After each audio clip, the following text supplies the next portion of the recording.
Gentlemen, welcome back to the podcast. How are we all both? Rocket, how are you?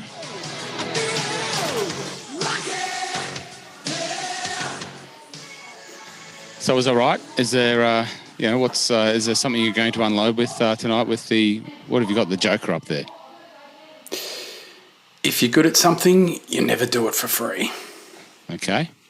We'll come back to that. Magic, how are you? Tired this week, mate. I am on the cusp of being golfed out, but I'm good. So just to fill in the blanks there, Rocket is not on the road. Rocket's done his time on the road. He's it led to him moving states and upheaving everyone in the family and moving. Magic's on the road this week. He's down my neck of the woods in Blair Gowrie. Been playing a bit of golf, have we? Yes, I've played minimum 18, maximum 27 for 5 days straight. So starting to get a bit sore, a bit tired. Okay. That's good. Well, knowing you as well as I do now, I don't expect anything less. And I know you don't tell us that for any sympathy, but you did put us through the torture. No, it wasn't torture. It was absolute pleasure. But 94 holes in 2.5 hours down at Barnbougle. So it doesn't surprise me that you've put yourself on a little. And that was the plan. You were always going to go down there and tear the place apart. That was it. Favorite course in the journey so far? Favourite course was I played really well at the Dunes. I like St Andrews as well, but the favourite course I'll put down to as Flinders. Flinders had a little. I just happened to find it by accident. A 9-hole 6-club event at 5 o'clock last night. It was perfect. So I had my Seamus bag with me. So I grabbed 6 clubs that I thought might work. They played us off the gold tees, which is the front tees. So my driver wasn't really necessary, but that's okay. I didn't plan that too well. And it was great. It was just a real random set of, I think, about 25 people. And, yeah, it was good fun. Did you bump into Josh Shaw down there? Josh wasn't there. No, it was his day off. Yeah, I think he's the man either behind it or putting it together, someone was saying. But, yeah, he wasn't there. Yeah, Josh Shaw is a young Mornington junior. Well, he was a junior. He's not anymore. He's now, AAA rated PGA professional and has, did his traineeship down there under Gavin Coyle and then took over the pro shop. It's his business. He's doing super, super well.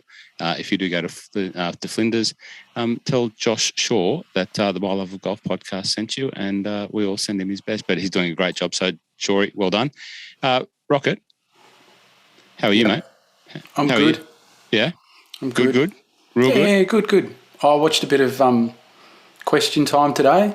That was actually really good to watch a train wreck in motion.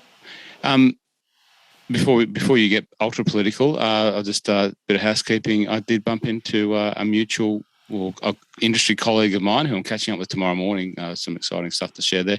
But a former golf colleague of yours from Taswegia, Gene Saunders. Gene Simmons. Gene Simmons.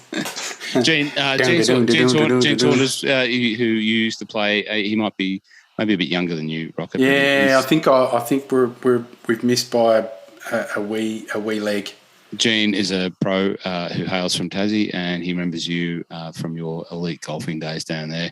Doesn't surprise me that you don't remember anyone else, but your stories. It's all about me.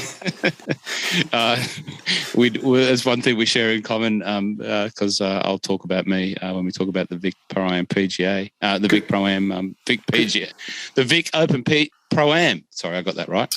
Because I'm trying to think. I wonder if he played at the same club. Because I know one of the clubs I was a member at, which is Tasmania Golf Club. We had a pretty good junior program there. So there was the junior pennant that I played, and then I was playing then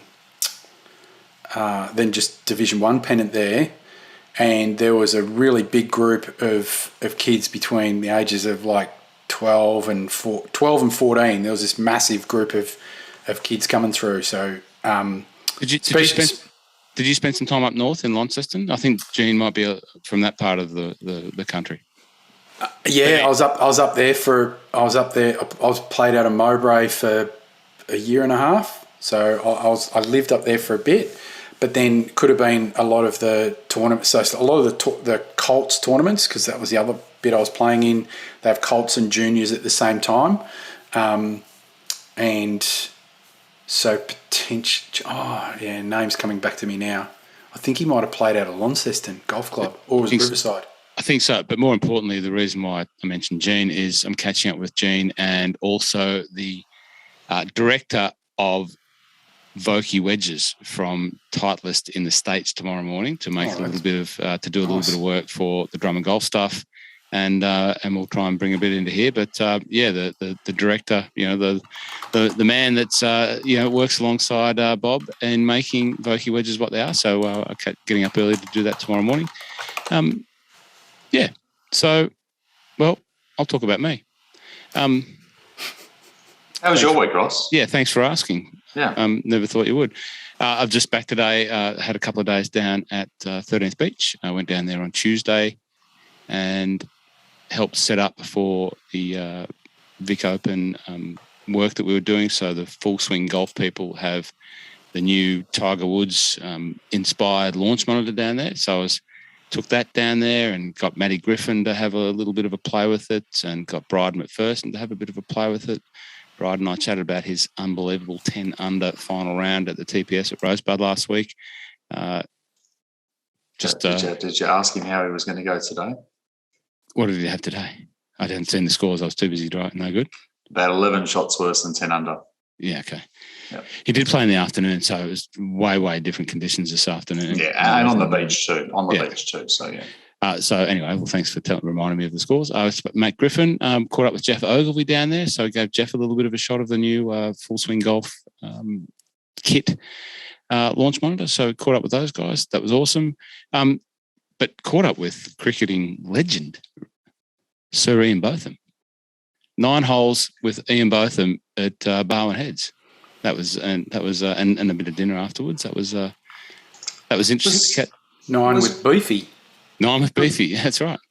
Was the Pro-Am on Barwon Heads? No, the Pro-Am was yesterday, so that was Tuesday. I haven't got the Wednesday yet.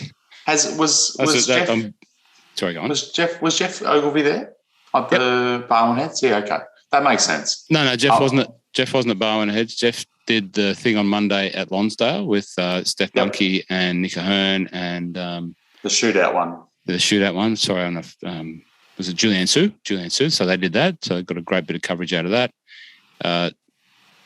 No, I saw Jeff on Wednesday. Sorry. So if Jeff was at Barwon Head on Tuesday, I don't know, but I saw Jeff on Wednesday and the other boys on Tuesday. And but 9 holes Barwon Heads with Beefy Botham. Fantastic. And he's been out here in Australia for a while. He's got his wine business. He's been doing some work for the British government, and he's obviously a Bushnell ambassador. So he was on board for Team Bushnell. They didn't win the Pro-Am. My team Bushnell, didn't win the Pro-Am, but we did win something. Did you win longest driver game? Yeah, I did. Thanks for asking. What did you win? I really hope you won a Drummond voucher. That's what I want. I hope I did too, because it means if I did, I'll give it away. But no, I actually don't know, because sadly, one of the great parts of Pro-Ams is the mingling at the end. But obviously, with the current situation, there was no real mingling at the end. There wasn't a presentation. The lunch that used to happen was like you basically got a takeaway lunch, so you could sit outside and have the takeaway lunch with your groups or whatever, or you could take it away.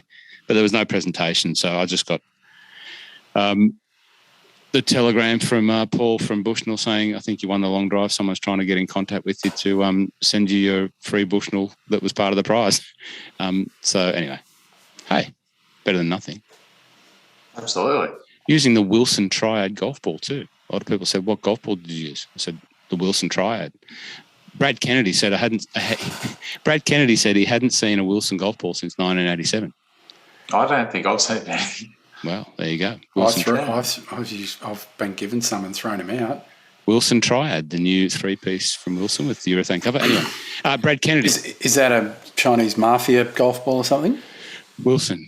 It's the brand that started, low compression, long distance, straight flying golf balls. They don't get enough credit for all of their introductions into golf. What's the Wilson 8802 putter? Who doesn't want one of those in their bag? That's true. Hey, I had one. And what happened to it? I'm a dickhead and sold it. All right. Oh, I'm sure you snapped it. No. I've never snapped a putter. Anyway, got to have a round with Brad Kennedy. Probably the highest or second highest ranked pro that is there. Spent a lot of time in Japan. He's played the Open last year. I think played the WGC last year. You guys will tell me what he played last year better than I can remember what he told me. But he didn't. He was a fine ambassador for golf and quiet, unassuming, gets about his business. 48, knows where he's at, knows what he has to do to perform at his best. And it was a pleasure to spend 18 holes with a fellow Ginger Ninja. We were both slapping on the sunscreen and comparing Celtic origins. But I did get a bit of a putting tune up from him. He waited to the end like a lot of good pros do. They don't want to upset your rhythm, but he just second last green. He gave me a couple of tips, and then he's invented this putting aid. I've got it. And I said, look, he said, no, look, I'll show you if you want. And we went out to the putting green. He showed me this putting aid. There is a series of little cup inserts, which you put into the cup, and it's like a series. So, you start off with level 1, which is an easy one, and it basically blocks out half the hole and changes your vision.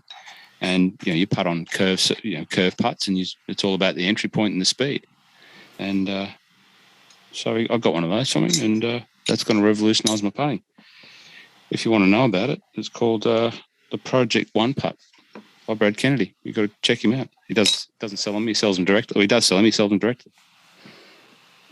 Any questions about Brad Kennedy, boys? Anything you know about Brad Kennedy? Anything that stands out? He's won the thing before. He's won the New Zealand Open, the current New Zealand Open champion, actually. Oh, we'll have to figure out what event to get on since you've played with him. Well, that's the final point of this whole... we might have one of our better opportunities to keep the tradition continuing because I'll tell you what, no pressure at all on Brad. Just saying. I didn't leave him with that. I didn't want to lump him with that. You haven't left any of them with that. They just know what has to be done. I just transferred it, and I bumped into Steph Nair, and she was wanted me to pass on her appreciation to both of you for the kind words that we passed on about Steph Nair since we met her a couple of weeks ago.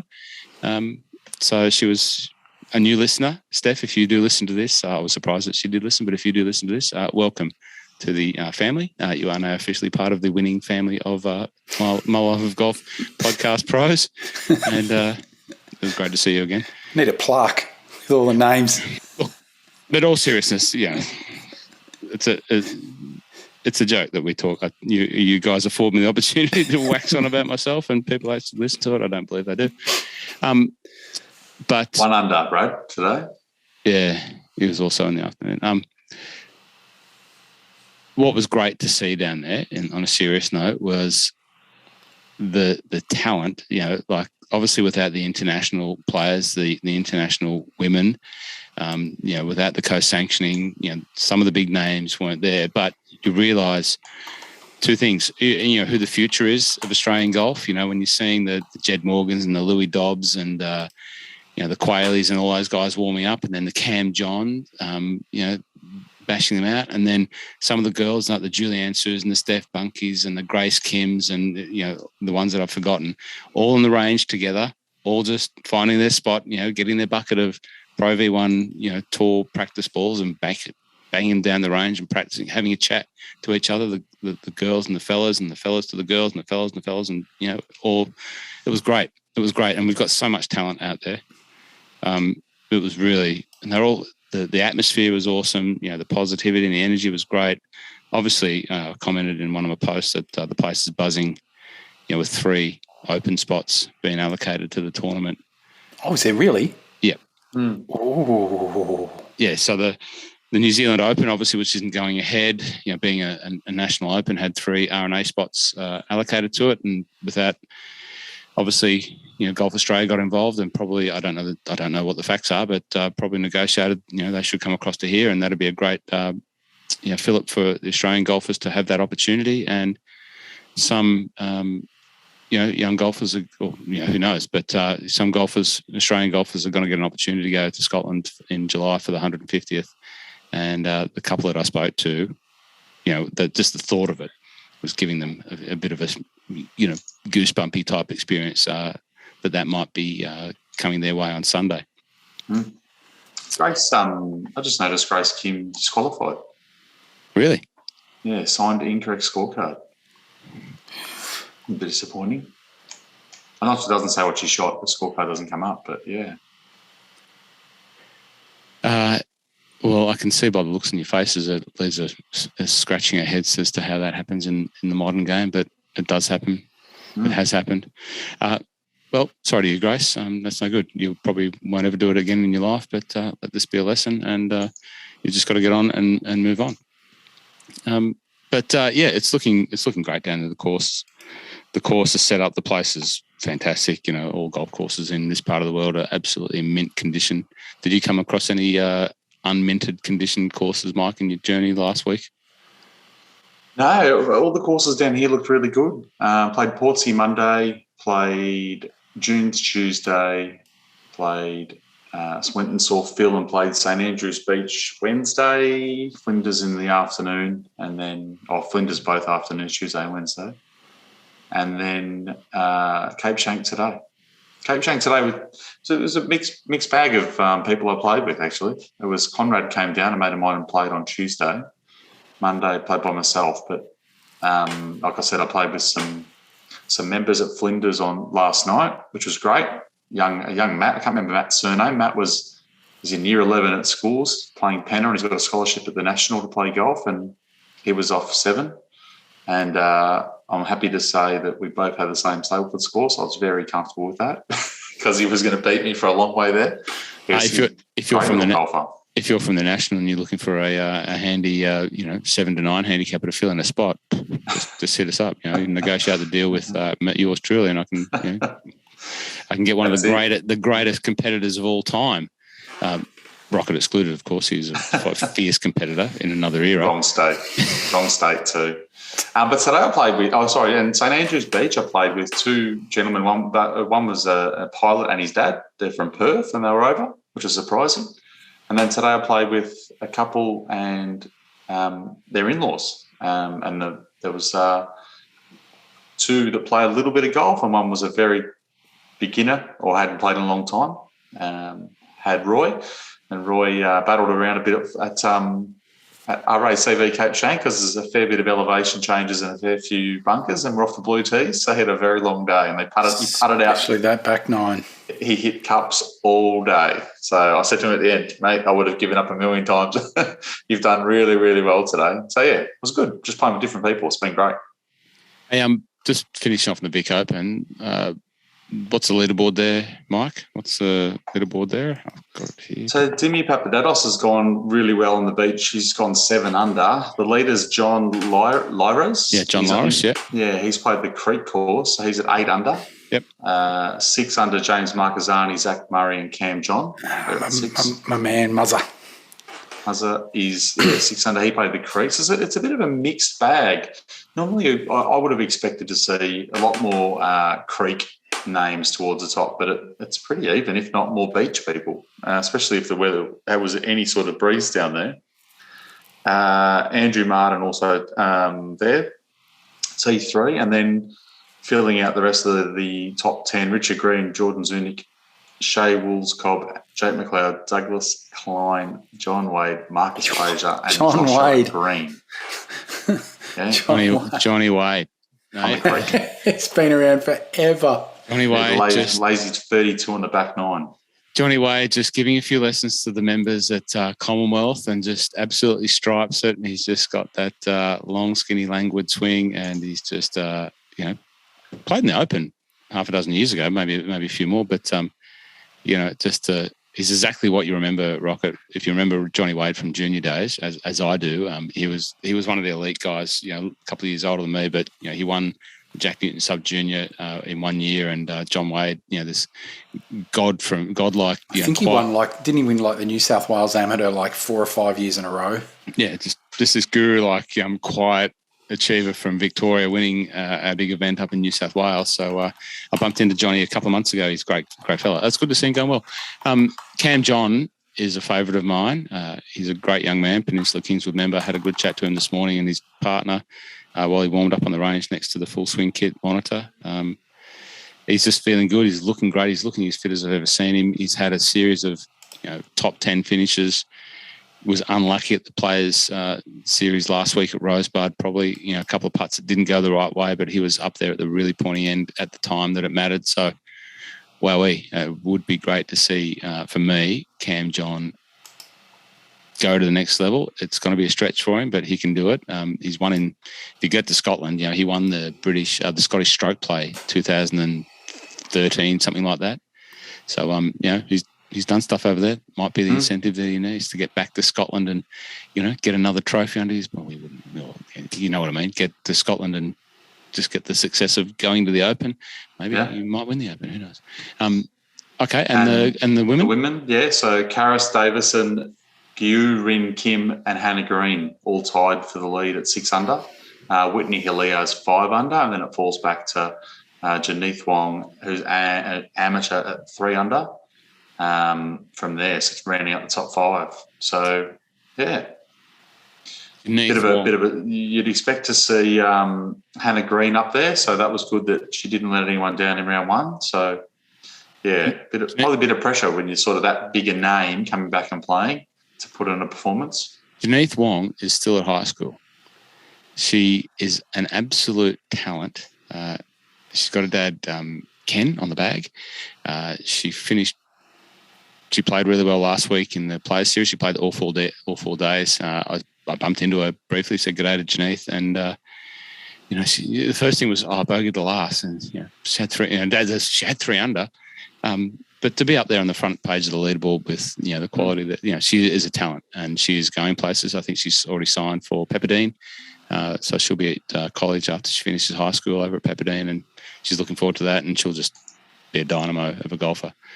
I'm not sure if she represents Australia or Malaysia. She's a national of both countries, but she's great. I wonder what will happen with her this weekend. Now, Rocket, what's going on? What's with the background?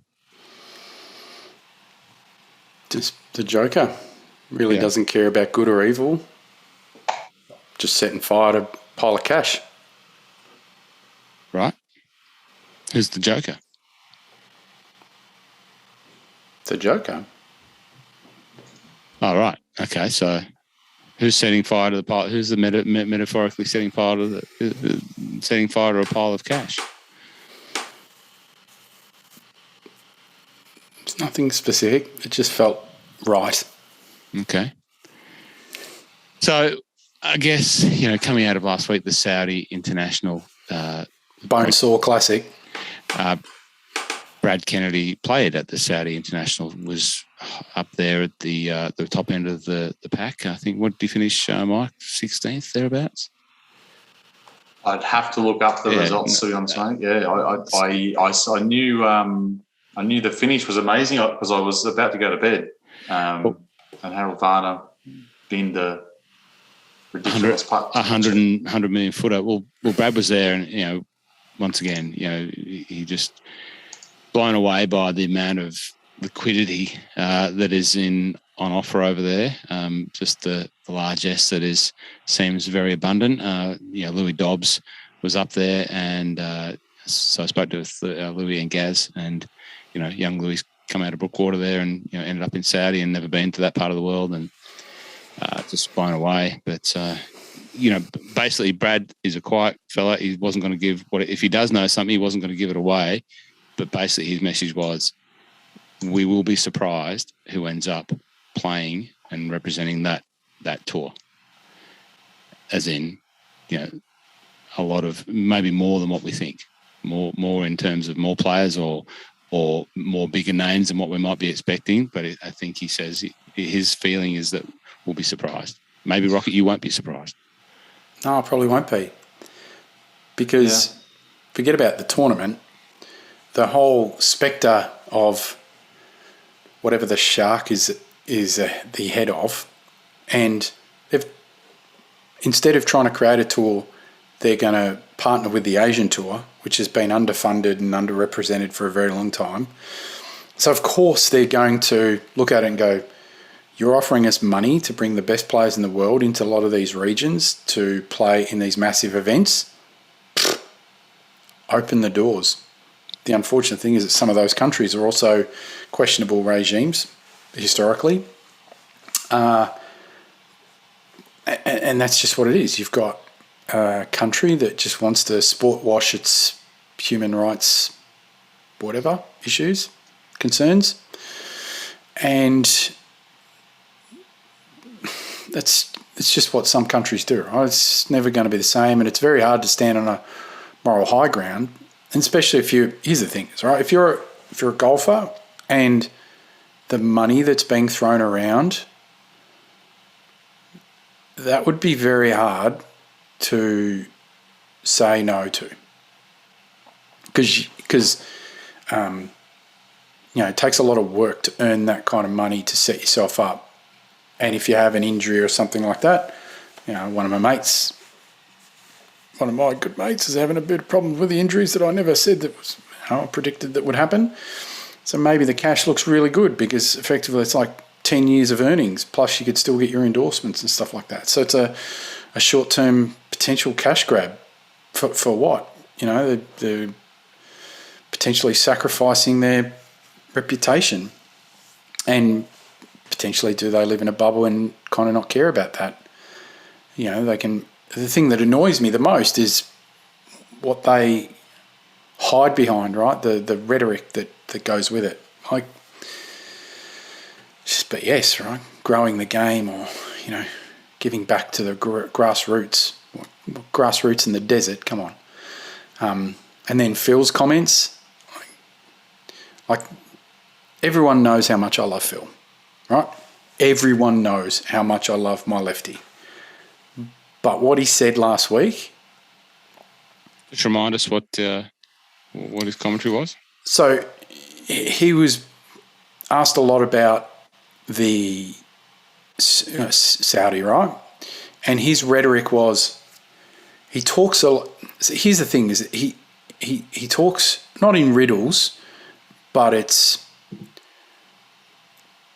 in a way that is distracting from the question itself and having people think about it, which he's not completely wrong, but it's hiding the true message. He talks about, I don't own my rights. I've played shots for the last 30 years on tour and I don't own any of them. When he had that match, I think with the one with Tiger Woods. Yeah, so he had the PGA Tour stuck its head in and said, we're not going to... Whatever was going to happen, it was going to cost them $1 million to basically have the rights to just do whatever they were doing. Then he also talks about, he said, talked a lot about PGA Tour's greed. And their greed and the impact on the game. I'm sort of paraphrasing a little bit here. And probably from some other different players, I might actually sit up and take notice. But for Phil, there's words that I could describe it with, but I'm just going to go with one that's probably less abrasive, and that's piss off. Piss off, Phil. He's a man that was indicted under insider trading, had the match with Tiger, and there's that gratuitous photo of him standing over $9 million and the story that goes with that, which I thought was funny. And then he's basically been courting Saudi Arabia for the last 2 years because he's looking at it as just a final sort of cash grab. He has no care for the game. He might do other things that may be good-natured and stuff like that, but he really... to say that you're caring about the game and stuff like that, he's just worried about Phil. Phil's worried about Phil. Let's be honest. Phil is worried about Phil. And I actually think if he didn't win the PGA last year, I don't think he would be as chirpy as what he is now, because he would be just, the 150th or 200th ranked player in the world, walking around with his sunglasses, his coffee cup, acting like a complete schmuck, and just chirping away on social media. But since he won the PGA, he's become even more vocal than what he was before, and standing and really standing out. So, you know, do you think that, you know, Phil will do it and move across there and take the money and play over there and do all that, or absolutely right? Or is Phil just posturing, you know, cleverly by putting this pressure back to the PGA Tour? You know, there's all of the talk about, you know, that. No. So he's not putting the pressure on them, so they can actually come up and then benefits everyone. Which Phil is just Phil. The other thing I forgot to mention, he also benefited in winning the PIP. Yeah, of course. Yeah, we know that. Basically, just a free cash. Yeah. Free cash from the PGA Tour to players to try and sort of placate these other super leagues, right? So he's gladly taken the money, and then turns around and says, "Oh, you're greedy. Hang on, we've just given you like $10 million just for being a flog on social media."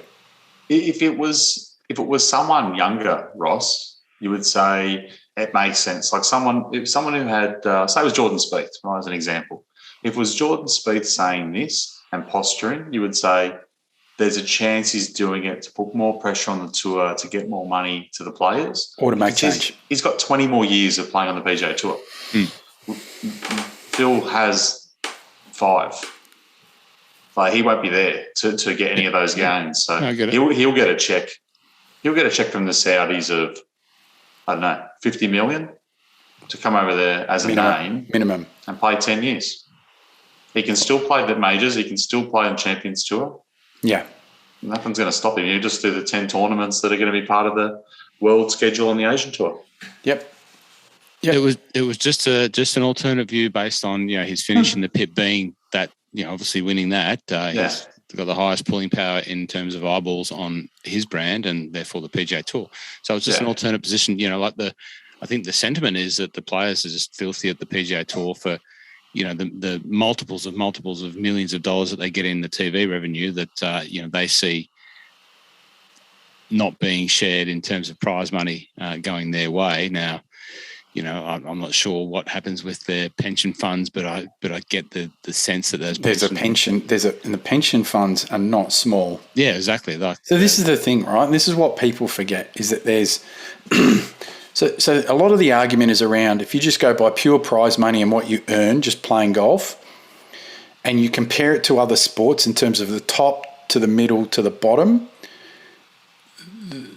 golf is actually quite equitable. Right, so there's lots of people that would be probably 150th in the world that earn good money, but the thing is, though, it's still within 10%. You know, they might be 10% of what the top 5 might earn on the course. Big difference is that those top 5, from an endorsement perspective, can earn an absolute truckload more, plus in appearance fees and all these other bits and pieces. Then there's obviously the pension fund. Then there's all the things that they provide for them as players during, you know, the course of a year to put on these events, right? Because what people have got to remember is that it's not a one-day event. Most of the other sports are one day. It's golf's nearly one event is a week. It's not cheap to put that on. You know, there's a reason they have truckloads of sponsors, and here's the thing: is that the prize money's gone up. A lot of things have gone up, but the prize money still goes up. They've still got these massive pots of cash at the end of the year for the FedEx Cup. Right, that's a big pool of money. There's lots of other free money that exists over the course of a year, you know, and look, I understand a lot of their argument, but at the same time, they're not doing it. They should never say they're trying to grow the game, because they're not. They're trying to grow their wallet. Like let's be honest about it. The players. Yeah, that's it. All right, and then here's the other problem: is that the PGA. Here's the ultimate irony with the PGA Tour, is that it's actually player dominated. They actually have more control over what goes on than they actually let on. Because you think about how the courses are set up. Like, for example, there's a centerline bunker at Boston Golf Club, and they crack the shits, and especially Justin Thomas, had the biggest sook and whinge about it. Guess what happened the very next year? It was filled in because it was a centerline bunker, and it made it hard for them to play a tee shot. What does that say? Like what was the Trinity Forest? They didn't like the course, so they moved it because they got upset about the firm, fast conditions. They're whingers. They're babies. They're big man babies, and they complain about the courses. A lot of them. They have their voices are strong, and the PGA Tour placate them, and that's a reason why the greens are fast, and they don't put a lot of pins in slopes and things like that. They give them the best conditions. Why doesn't the PGA Tour then just trick up the courses again and go, do you know what, if you're going to be like that, well, here you go, have these conditions. I don't know. It's just to claim they don't have control. Mm-hmm. I understand what they're saying, but it's rubbish. As much, and you know I love to stick it to the Sith Lords of Ponte Vedra. Mm. You know how much I love to stick it to them. But in this instance, the players are not. They're a little bit out of their lane in some areas. The primary big players, they're trying to claim that the PGA Tour are keeping lots of stuff. Probably, sure, they could do lots of other things, but guess what's the other thing that PGA Tour don't do? They don't call them on rules. They don't penalise them for slow play. The CT machine disappears. The golf ball's hot. They've made the game. They've forced the governing bodies to bend to the rules of bend to the manufacturers, and now we've got quite a bomb and gouge boring game. Thank you, players. Thanks for growing the game, dickheads. I think we've passed our swearing limit. Sorry. What have to become an uncensored podcast, Rocket. So just putting you on the PGA swear clock. Sorry, I'll put it in the jar. Speaking of penalties, Blakey, as we know, we had him on last week in your absence. Rocket, he joined us from Saudi Arabia. How is the good man? He's great. He was excited to be back on course. I've spoken to him. He was in the lounge at Jeddah Airport waiting to come back to Melbourne. He had like just to hear the young fella back out there in tournament land refereeing. He caught up with Herbie, rode in the cart in the Pro-Am with Herbie for several holes, had a great chat to him, spoke to a few people, had to put a number of groups on the clock. Yes. And he I think maybe he's going to come on and tell us what happened, but I think he might have had to put, it wasn't specifically Kevin Na, but maybe Kevin Na's group on the clock. And there was maybe one of the Australians he had to put on the clock. Maybe Herbie's group. Yeah, I think he had to put Herbie's group on the clock. Just give him a bit of a warning. I'm not sure if they handed out any notices. He can tell us that. But anyway, it was just good to hear him up and about and talking about being back on tour in his world. And, who knows what happens from there. But, he's put himself in a good position and, made best use of his contacts with the PGA Tour in Australia to, bounce into that role. They needed people. So, but anyway. Good for the young man. Yeah. But I think I read between the lines, and I think basically he was saying that they like his style because he wasn't afraid of putting people on the count. Where I think, maybe what you're alluding to, and the point of what I'm saying is, they're not used to being put on the count because they just get let go. Yeah, imagine him. It's like just letting you know you're on the clock, fellas. And he would say it in such a nice, calm and unassuming voice. Yeah, his calm Kiwi accent. Yep. Yeah. I love it. Oh God, wish I was a fly on the wall for that one. So we'll catch up with the Blake Master, the champion of golf rules questions. You can get all your golf rules information over there. Listen to his podcast and subscribe to his newsletter. He does a wonderful service for golfers who need to know more about the rules. But he'll come back on in a couple of weeks and tell us all about that experience. Okay, so that's the wrap up of Saturday. The real wrap up of Saturday is Harold Varner III. Speaking about slopes and humps and bumps on putting greens, he rolled one in from Never and beat the Bub. Bubba. Yeah, Bubba flew home. I was just about to turn TV off. Bubba pumped one down 18, gave himself a chance to make eagle, made eagle on 18 to get himself to 12 under. Harold Varner was in the pot off the tee on 17, and I didn't think he was going to make par. And I didn't think he had the length to make eagle, or maybe it was going to be a stretch because it was pretty tough blowing into 18, and it was a water carry. And he hit his bunker shot to, I think, about 1.5 foot and made birdie because he was trailing at that point because I think Bubba had taken the lead. Yep. And then, HV3 made the bomb. I think the celebration videos been seen around the world since then, and him jumping around. It's just so he's such a good character for the game. It's probably disappointing that was the one that he won, because I think it was a good point that Rocker made around sports washing. It isn't necessarily the storyline that you want to be celebrating, because that's exactly what the tournament wants. But yeah, no, it was good to see him win. He's just an absolute character.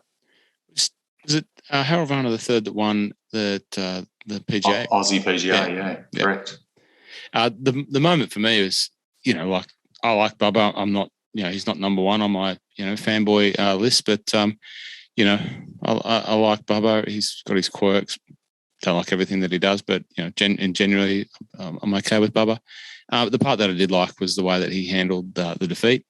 Like, he was obviously there waiting to hopefully win, but as soon as that happened, he just, the vision of him running back down to, go out and jump out and, celebrate with Harold Varner and, guiding back up to the scorer's tent. That was pretty good. I thought that was, that was good. And on that reason alone, Bubba Watson is my tip for the waste management this week. Before anyone wonders who my tip is, Bubba Watson. I think he's won it before too. Exactly right. Is that good form, I think Bubba? So as much as Bubba can be a bit of a dill, when it comes to celebrating other people, he's one of the genuine good guys. He's a weird unit, but like, you only have to go back to the Solheim Cup when he, under his own steam, his own money, went over there to be like one of the assistant captains. It's very similar form, Ross, that we talked about last week with Jason Day. So Bubba Watson's finishes here in the last 10 years: 5th, 15th, 2nd, 14, 40th, 4th, 3rd, 22nd, 25th at back the other end. It's nothing outside. It's only missed one cut in 10 years and about 8 top 10s. It's good golf. Well, no longer do I have to doubt my tipping prowess. Is that right? Well, I've got to get a winner, somewhere better than 9th, 15th, or 27th. But my thinking, I should trust my gut instinct. That's what you're saying there, Mike. You should. On the tipping, you are going okay. You are currently 14th overall. We're up to about 65 entrants now, I think. Keeps getting a bit bigger every week. Rocket has you pipped. Rocket's sitting one spot above you in 13th. And I have floated up to 25th. It's a bit disappointing. Cantlay couldn't close it out. Couldn't close it out.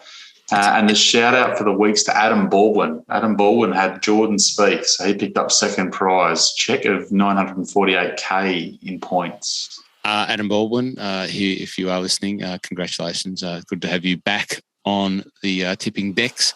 Adam Baldwin's one of the big wigs at the AFLPA down there, and fellow PK member joined us here. Good fella, and loves his golf, and obviously a fan of the podcast. Thanks, Adam.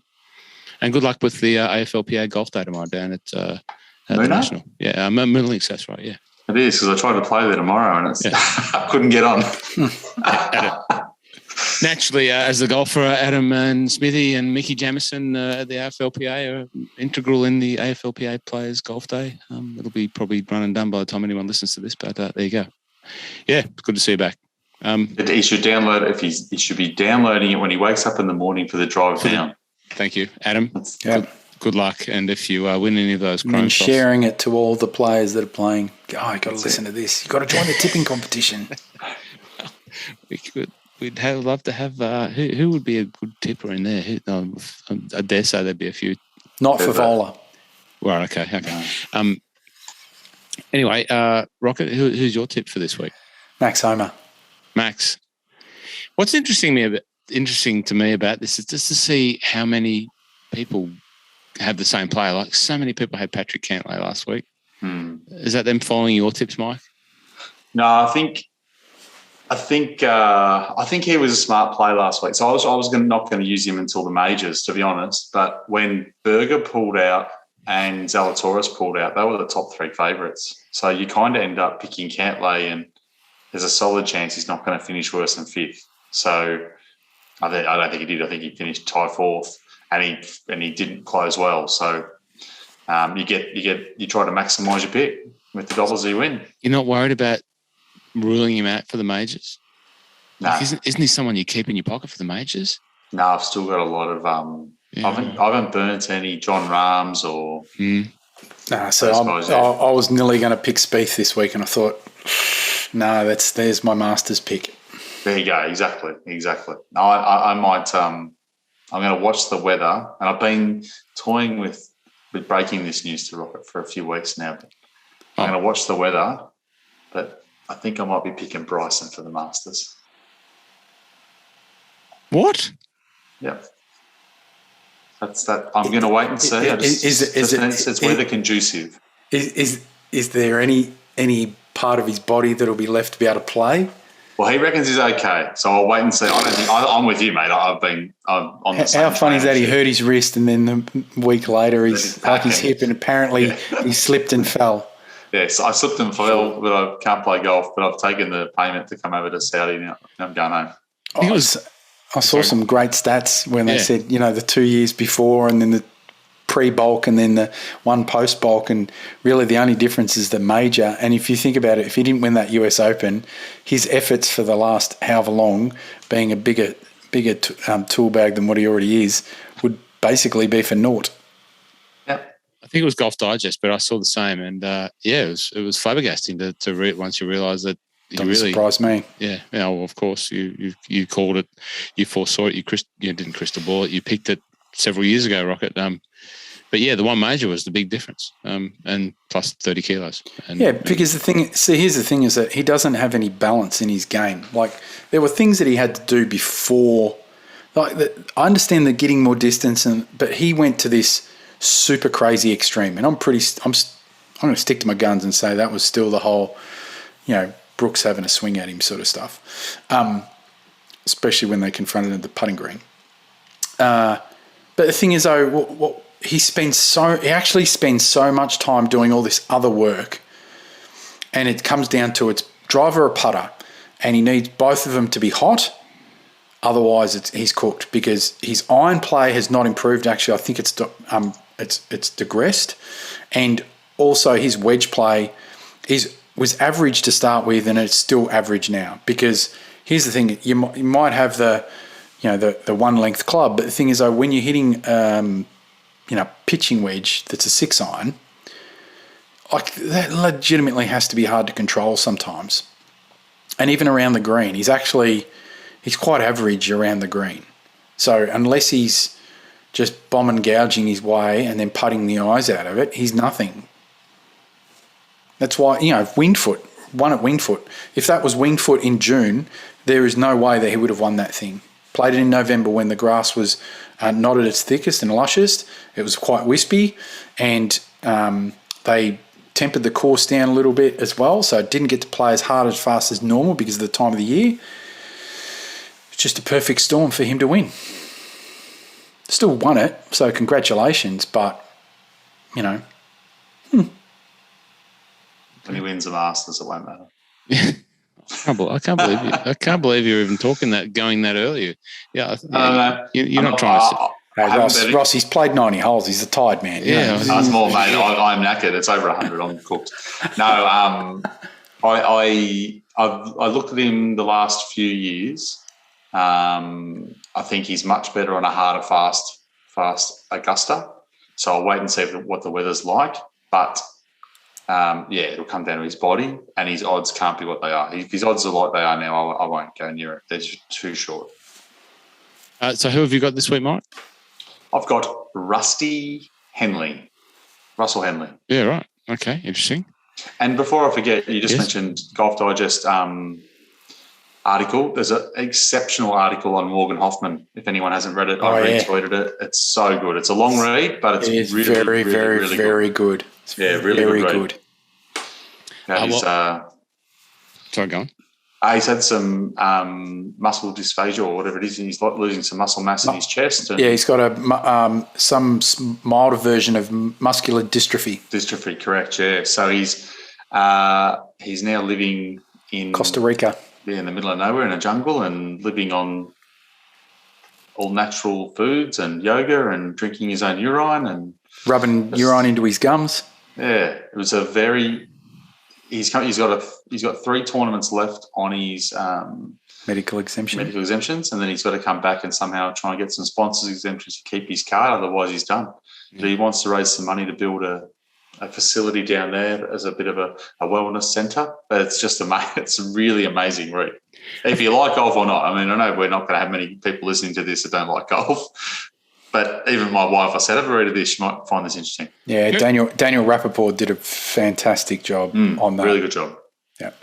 Eric did a podcast with him a while ago too, I'm pretty sure. He did. Yeah. I remember it was along the same sort of lines. I don't know if he was that far down the journey, yeah. He wasn't, no, because that's exactly right. Because I remember when he was talking in the article about bits and pieces, Eric's interview with him was sort of before he went down there. So it was kind of the whole story. So I knew the whole background and bits and pieces that he'd been trying, the Mayo Clinic, and now I'm being able to figure out what it was.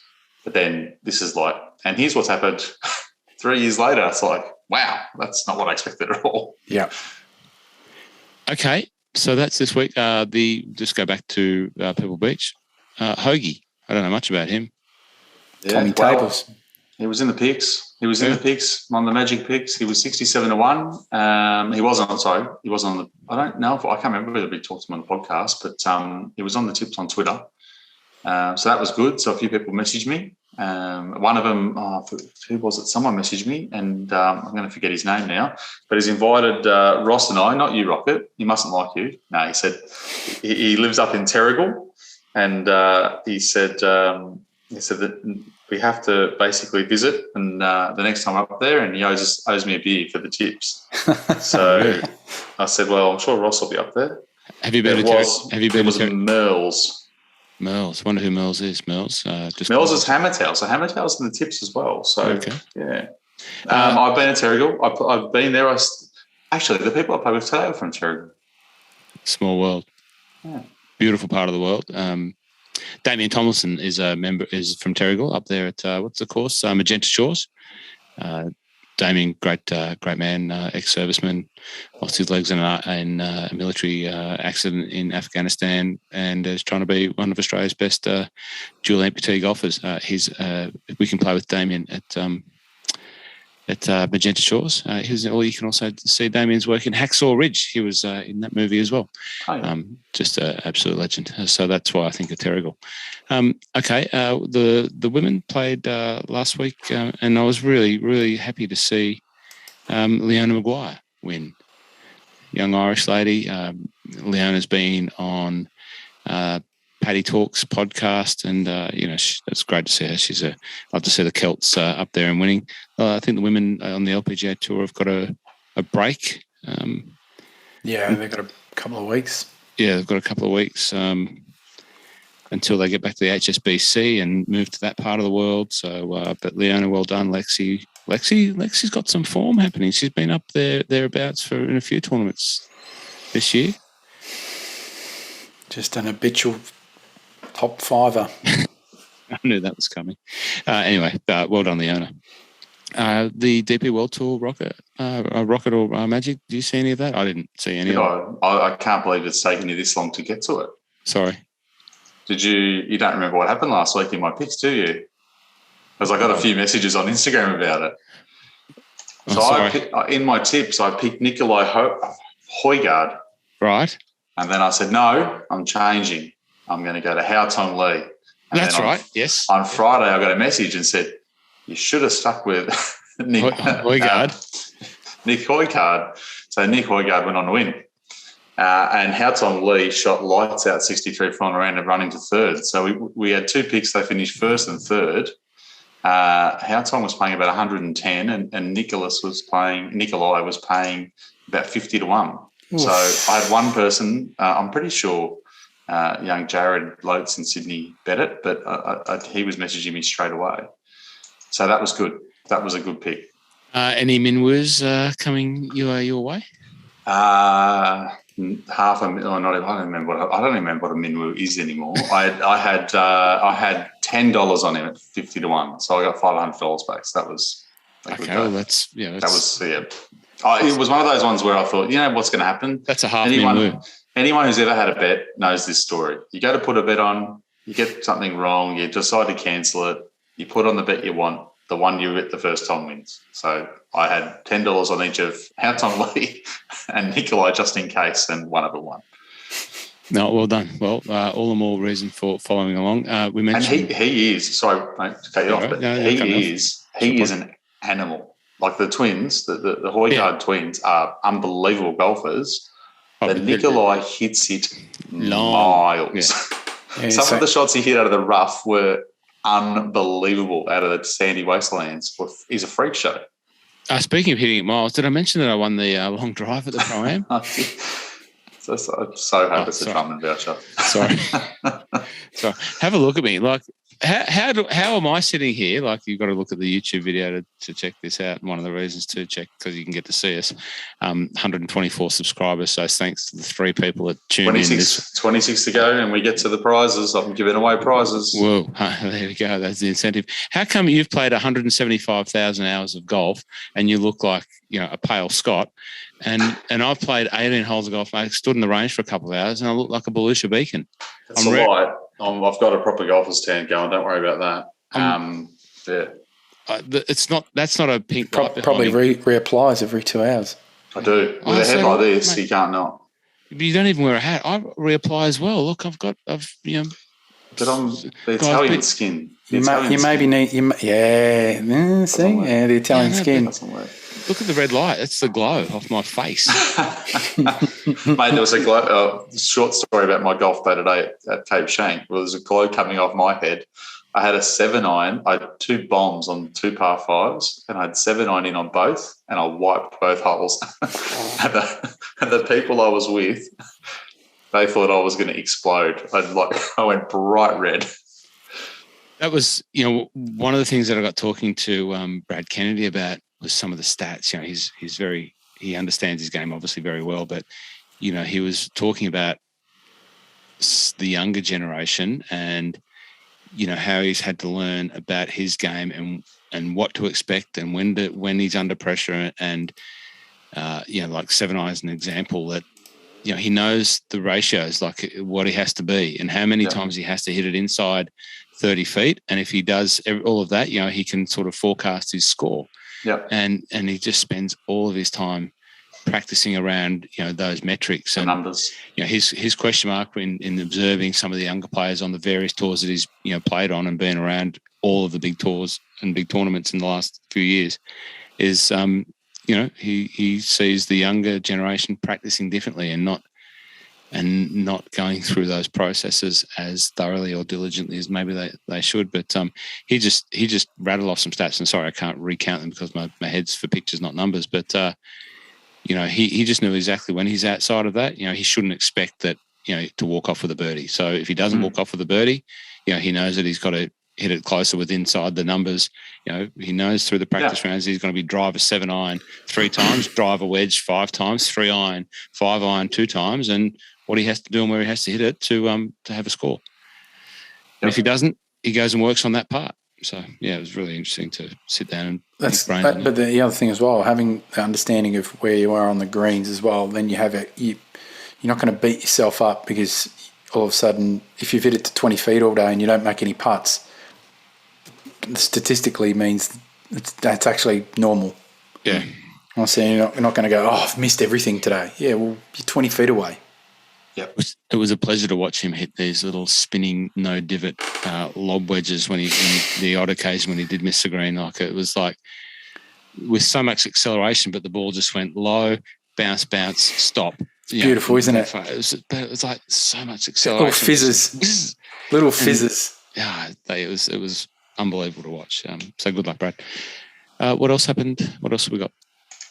So we've DP World done that. Hoygaard, well done. Hoagie, Pebble Beach, well done. Saudi, okay.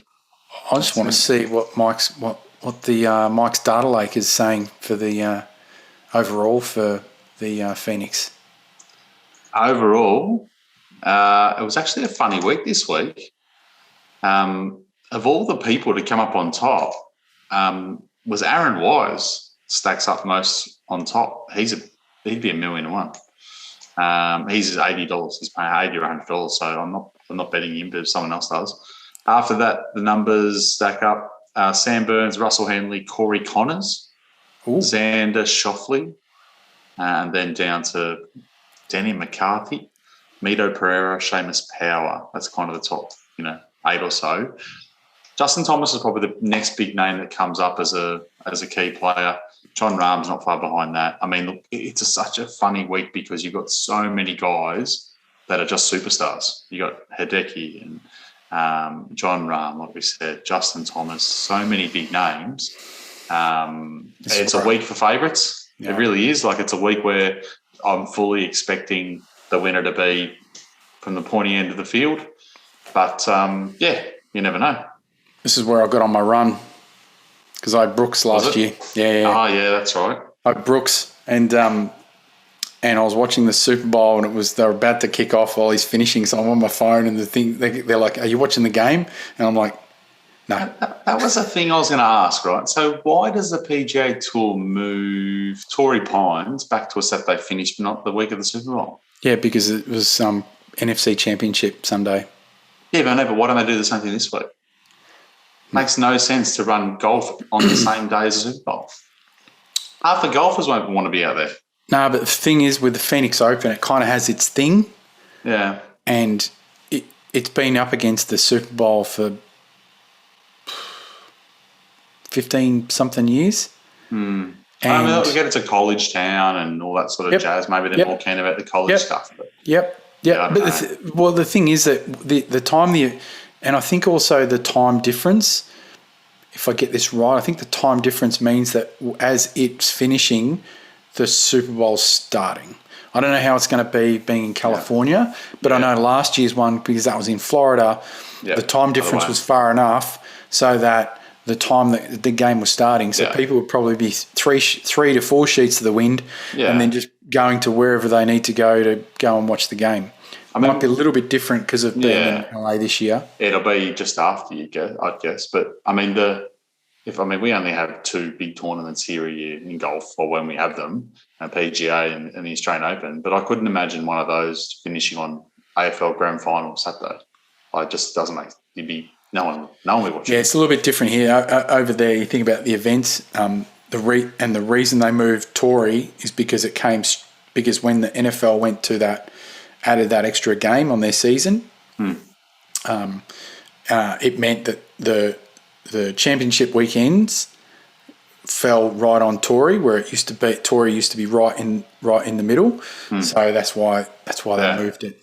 Because because the championship weekend is always on that Sunday, and those 2 games you got them going back to back. Yeah, they would have had 2 games. They would have had no eyeballs. No, maybe this will be one of the ones they move next year. Makes sense. They won't move. They'll leave the Phoenix there. They won't change it. They've run up against it for ages. Won't change it because I think for some reason the event survives on just what it is.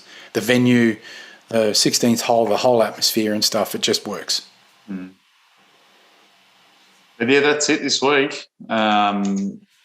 We've got the tournament at DP World Tour, but they're already away. They're playing again, same course, same named tournament. I think this one's called the Classic. Last week was called the Ras Al Khimar. The Ras Al Ghul. Classic. Oh no, that's Batman. the Ras Al Khaimah Classic, and last week was the Open, but it's on the same course. And Ryan Fox is leading. He's 8 under through 16. Go Foxy. Scriv, 6 under through 18, T5. So there's a lot of Scots. There's a lot of Scots out there, Ross. We're good golfers, mate. We are good golfers. And did I tell you that I booked Scotland? Scotland's happening. It's a thing. Oh, really? Did tell you? Yeah, it's look, if anyone needs, if anyone's got a spare ticket for the Open. I thought you were about to say any spare bedroom or a floor that I can sleep on. Well, that too. Like I'm pretty low maintenance. So just hit me up. There's a t-shirt and a sticker in it for you. And a personal guided tour of St Andrews, absolutely right. But I just want to give a couple of shout outs if I can. I had a great pleasure of meeting a couple of the media industry gurus. Jimmy Manuel from Golf Australia magazine. So Jimmy is one of the guys that does all the tech features and a lot of the writing for Golf Australia magazine. Jimmy, good fella, good day to you and nice to meet you. But also met the great man, the man from Maitland. It's the Cessnock v Maitland competition here. The big Logue, Adrian Logue. I came across Adrian Logue today. He's obviously one half of the Good Golf podcast, one of Australia's great podcasts, far more prepared and researched than we are with Rod Murray. But I met Adrian Logue, and it was great to catch up with Logue. We could rattle off about 20 names of golfers from the region that we'd all played with, but we'd never met or played with each other or come across each other in our formative years. But anyway, it was good to finally meet Adrian Logue. And final shout out from me is to young Gabrielle Mcdonald, who's playing her first event on as a full member of the LET Tour. The LET ladies are down in Kenya. Poor Gabrielle had one of those misfortunes of being a touring pro, travelling the globe and having her clubs not turn up. I'm not sure what clubs she's playing with, but she's not off to the greatest of starts. She's on +6. The leaders in Kenya on the LET is Linnea Strom. Hopefully it's tailor-made. Maybe she'd get the sticks that they've been promising me for like the last 3 years while I've been chilling and trying to get a free set of bats. Just leave that there. Linnea Strom's leading. It's -4 in Kenya for the LET. But Gabrielle, good luck and look forward to catching up with you later on in the year. I did have one question from a listener, long-time listener, one-time caller, Pulse. Pulse, when I told him I'd played St Andrews Beach, and I put a photo up on Instagram, and I said, he said, "Oh, it's such a great first tee shot," and I said, hands down for me, the St Andrews Beach first tee shot from the top of the hill, I find the most daunting tee shot anywhere. It's the biggest, it's a massive fairway. There's all the room in the world, but it still every time scares the hell out of me. And he said, that's a good podcast question. Why don't you ask the other boys what's their most daunting first tee shot? What do you got?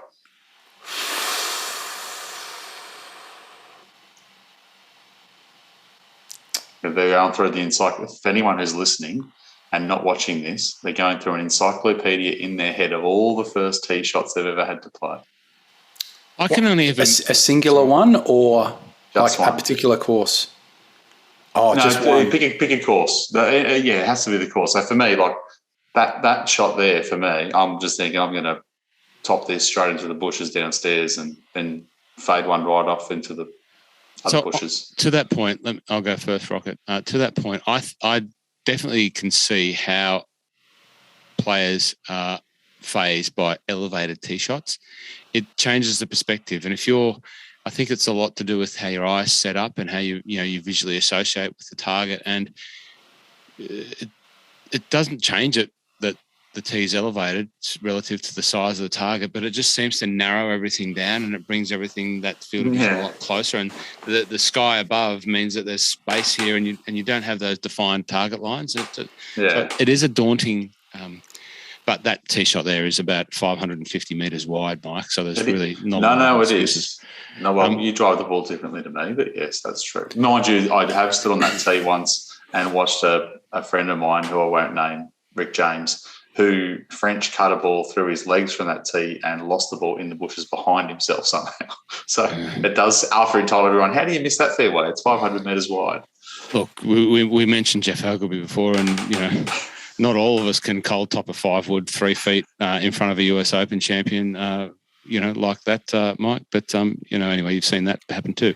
What I was going to say is I can really only remember being truly nervous in my junior days playing a first tee shot. I just used to put myself under immense pressure, and I really remember feeling nervous. But in the modern time, and it was still a long time ago relative to now, the feeling of hitting the first tee shot at the old course, I'm not sure that anything can replicate how that feels, and I can't really explain how that feels. There's the nerves of being in, the home of golf, and then you have, the people, 20, 30, 40, depending on the day and the time watching you. It was maybe 30 people watching us. It's a surreal experience, not nerve-wracking or daunting. It's just this experience that, you go to pull the trigger and, you feel with this emotion of where you are and who's played there and who's teed the ball up in those spots and how long they've been teeing it up. And, anyone has been in that. And when you do it for the first time, it's quite surreal. So that's probably what I would put there. And you stand there and you watch people just carve it out into the, over the top of the Himalayas and nearly take out, half the field, or hit one over in the left. Or poor Ahmed. Ahmed sent me a message today. Actually, he's back in town for a month. He's in Barney. He's going to Barney in a couple of weeks. Not off the first, but off the 18th. He did smash a Porsche Carrera 911 from one of the hotel guests on the 18th. Once upon a time. So they're all daunting. But anyway, Rocket, what about you? I've got two. They're tied. The first one is the first at Ulverston, and it's a par 5. Mm-hmm. It's elevated tee down to a fairway. The fairway's 2-tiered and sloping to the left. Oh dear. And there's trees left, and it's OB right. Mike's shaking at the thought of that. And it's OB right. I'm fine with that. And it dog legs to the right, and it's actually not a long par 5, so it's one of those ones where you want to get off to a good start because the first couple of holes they're not long, but they can tear you a new one. I remember the 94 Tasmanian Open. I'm teeing off there and standing down below, just below where I was teeing off, had Snake Chalmers, Matty Goggin, I think it was Jared Mosley. Jared Mosley. Yeah. And West Australian. Jamie McCallum, yep, correct. So it's like you got the creme de la creme at the time, straight amateur golf, and there I am teeing off and thinking, don't I felt like don't top it, don't do this, don't hit it out of bounds, all that sort of stuff. Just get it in the left rough somewhere. Yep. But that hole on its own, because you want to get off to a good start, is daunting. The second one, and people may laugh at this one. This is Launceston Golf Club. So Gene will know this one. It's a short par 4. It's by 235 metres, I think it is, or I think 240 from the back tee. So you can drive it, right? But the thing is, when I was playing at my best, drivers in the fence over the back, it's OB. 3-wood's kind of in the not sure. And the green's on a little bit of an angle, deep pot to the right. And if you go left, you could end up under a tree. So it's one of those things, do you just lay back? And that hole just destroyed me many, many times. I think I remember nearly hitting it out of bounds. I was leading one tournament there, playing the final round, and I think I nearly put it over the fence. Made 5. That's a good way to start. And then the best I ever played the hole, I played like a 5-iron short out to the left myself an open shot. Pin was cut like back right in this corner. I was playing my mate in a state pennant final. He's hit it in the trap. There's like no sand in it. I've hit this wedge into like gimme distance. He's holed it for eagle. I'm like, lost the hole. Played it the best I ever had. But yes, that hole would give me conniptions. Or the gold one. Because the next two holes, the tee shots on the next 2 holes are daunting as heck as well. So it's oof. The one daunting one, I'm sure most people, if they haven't seen it, they'll see it in the next few days, is obviously the TPC Scottsdale Stadium hole, which is behind me in the image on screen. The celebrities were there today, and the American Bachelor hit a hosel rocket straight into the face of a cameraman about 5 metres in front of the tee. So if you haven't seen it yet, search online. I'm sure it'll come up. So he didn't look like a golfer, the Bachelor. Like, you saw that one, Ross? Yeah. Like, shocking. Crazy spot to stand. Like when you see that with Anne. You see that guy, have a warm up swing, and you just like, hold on, let me out of here. Like, it's crazy. Anyway, it was. Got him right in the got him a good one. Jamie McCallum, you're missing Jamie McCallum there, another fine Scottish Aussie, coaches down at Albert Park. Good fella. I've had lessons with Jamie in years gone by. Yeah. Very good, gents. Thank you. That's another hour of power from us, and we thank you for listening and sticking around right to the end. If you do have any questions, if you do want to give us any suggestions, please fire them away. I don't seem to get a lot of questions, Mike. If you're the question and answer manager of the team, keep firing them at Magic Mike. No problems at all. Yep. Rocket, they can send some to me. Like, message me on Twitter. Well, it's one. Oh, trust me, this week I've been coming in hot. Right. Coming in hot. Yeah, I haven't been on the Instas since my hiatus. Yep. And yeah, I'm on the Twitters, so I'll interact with anyone. Well, you can follow Rocket on Insta. What are you at? You're at Rodney Heron up there, aren't you? You're not Info. Are you Rodney Heron on Twitter? Yeah. Yep. And Mike. Mike Caridi. Yep. And me, well, where can't you get me? Drum and Golf, My Love of Golf, RossLanigan.golf. Anywhere you want to follow, you can see what I'm up to. Thank you, and we'll see you next week on the My Love of Golf podcast. Thanks for tuning in, and until then, enjoy. Oh, that's Rocket's music. That's not our music. We've got to play our music. Still playing Rocket's music.